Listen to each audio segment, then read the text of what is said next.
अस्सलाम वालेकुम दोस्तों, welcome to our channel CN9।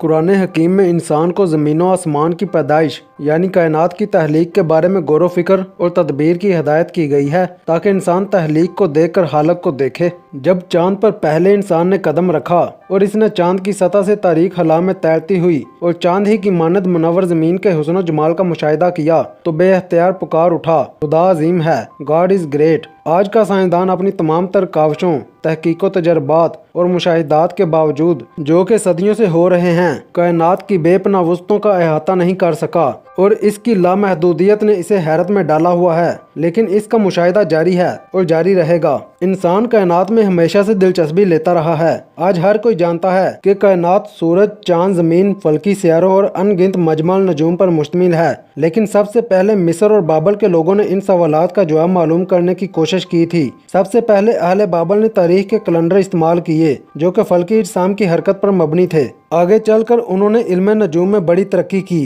इन्हें वक्त के सही तयन, समंदरी जहाज़ों की पोजीशन मालूम करने, मौसमों की पेशगोई और सितारों की गर्दिश वगैरह का अंदाज़ा करने में बड़ी महारत थी। इसका सबूत पुराने शहरों की खुदाई से हासिल होने वाले तवीज़ों और तहरीरों से मिलता है जो इनके मजहबी पेशवाओं ने मट्टी की ठीकरियों पर लिखी थी।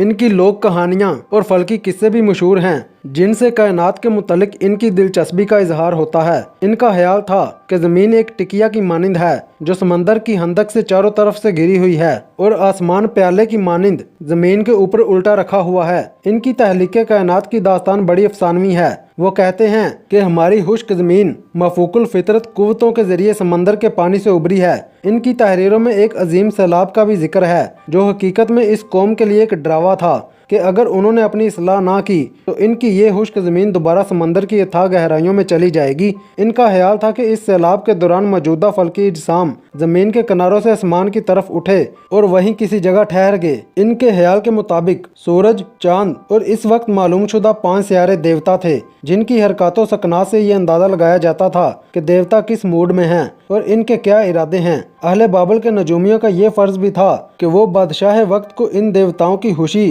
और नाराज़गी से मुतला करते रहें। अहले बाबल की इस दिलचस्पी के नतीजे में कायनात का मुतालिया और मुशाहिदा बाकायदगी से शुरू हो गया। फिर इन लोगों ने सितारों को समंदरों और रेगिस्तानों में रात के वक्त सफ़र करने के दौरान बतौर रहनुमा इस्तेमाल किया। आसमान की तरफ बार बार देखने का एक फ़ायदा ये भी हुआ कि इन्होंने कई कहकशाएं, सितारों के झुरमट और कई फल्की अशिया को दरियाफ्त कर लिया और इनके नाम भी रखे, मसलन शेर, चरवाहा वगैरह। कदीम मिस्र की तहजीब भी इतनी ही पुरानी है जितनी अहले बाबल की। मिस्रियों ने पहला शमसी कैलेंडर ईजाद किया था और इस कैलेंडर की लंबाई 365 दिनों पर मुश्तमिल थी। मिस्रियों का कायनात के बारे में तसव्वुर बाबलियों से भी ज़्यादा गैर साइंसी था। कायनात के बारे में कदीम यूनानियों का तसव्वुर भी अहले बाबल से मिलता जुलता था।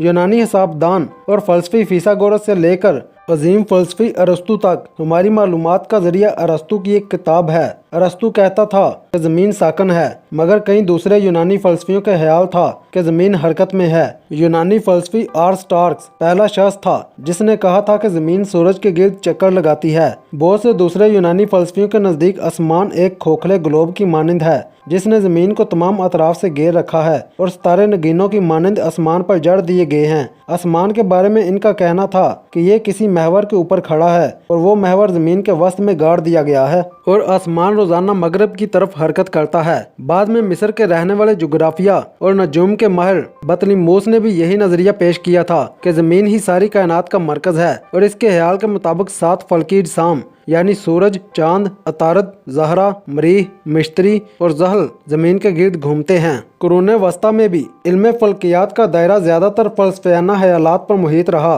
और इसमें नज़री मुशाहिदात का कोई अमल दखल न था। ताहम इन तसव्वुरात से कायनात के हाके की एक ख्याली सी तस्वीर ज़रूर वाज़ह हो गई। अहद बतलीमूस के बाद रूमी सल्तनत को ज़वाल हुआ और मुसलमानों का दौर शुरू हुआ और उन्होंने इल्म नजूम और रियाजी में बड़ी तरक्की की और शोहरत हासिल की। सितारों की मदद से वो मक्का की सम्मत मालूम किया करते थे। मुसलमान नजूमियों ने जो रियाजी के भी माहिर थे, सितारों की रफ्तार का सही हिसाब लगाया और कई रसदगाहें कायम की। लेकिन कायनात के बारे में मुसलमानों के नज़रियात यूनानी फ़लसफ़ियों जैसे थे। इन्हें नए नए ख्यालात भी सूझते रहे, ताहम इनके जहन पर यूनानी फ़लसफ़ियों के सदियों पुराने नज़रियात छाए रहे। जहाँ तक ईसाई नजूमियों का ताल्लुक है, इनके पादरी तो किसी किस्म की तब्दीली के हक में न थे, यानी इन्होंने इल्म फ़ल्कियात के फ़रोग पर पाबंदी लगा रखी थी। फिर एक ऐसा वक्त आया कि लोग ज़मीन को दोबारा उल्टे आसमानी प्याले के नीचे साकन और चिपटी तस्वर करने लगे। कोपरनिकस पहला शख्स था जिसने अरस्तु और बतलीमोस के नज़रियात को गलत साबित किया। इसका दावा था कि सूरज कायनात का मरकज़ है। इसे जदीद फ़ल्कियात का बानी कहा जाता है। इसके नज़रियात को इटली के मशहूर साइंसदान गैलीलियो ने सच्चा साबित किया। चनाचे आजकल भी इल्म फ़ल्कियात की बुनियाद इसी नज़रिए पर कायम है कि सूरज कायनात का मरकज़ है। अगर आपको हमारी वीडियो अच्छी लगी तो लाइक करें, बहुत अच्छी लगी तो सब्सक्राइब करें। शुक्रिया।